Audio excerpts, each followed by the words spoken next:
પાદરાની 17 વર્ષીય દીકરી વિધિ પરમારની અંડર-19 ભારતીય ક્રિકેટ ટીમમાં પસંદગી થતા તેનું ભવ્ય સ્વાગત કરવામાં આવ્યું હતું. પાદરા તાલુકા માટે એક અત્યંત ગૌરવપૂર્ણ ક્ષણ સર્જાઈ છે. પાદરાની 17 વર્ષીય પ્રતિભાશાળી દીકરી વિધિ હસમુખ પરમારની ભારતીય મહિલા અંડર-19 ક્રિકેટ ટીમમાં પસંદગી થઈ છે. આગામી 30 જૂનથી શ્રીલંકા સામે શરૂ થઈ રહેલી વન ડે ક્રિકેટ સિરીઝમાં વિધિ ભારતીય ટીમ વતી મેદાનમાં ઉતરી પોતાના રમત કૌશલ્યનો પરિચય આપશે.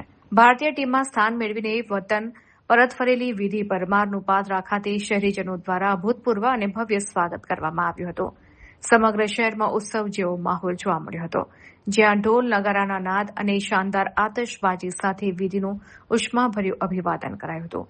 આ ખુશીની ક્ષણમાં ભાગીદાર બનવા પાદરાના વિવિધ વિસ્તારોમાંથી મોટી સંખ્યામાં ખેલ પ્રેમીઓ અને નાગરિકો ઉમટી પડ્યા હતા.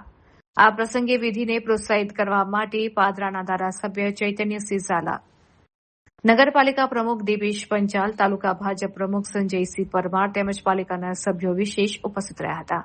મહાનુભાવોએ વિધિને પુષ્પગુચ્છ અર્પણ કરી અને મોં મીઠું કરાવીને દેશનું નામ રોશન કરવા બદલ અભિનંદન પાઠવ્યા હતા.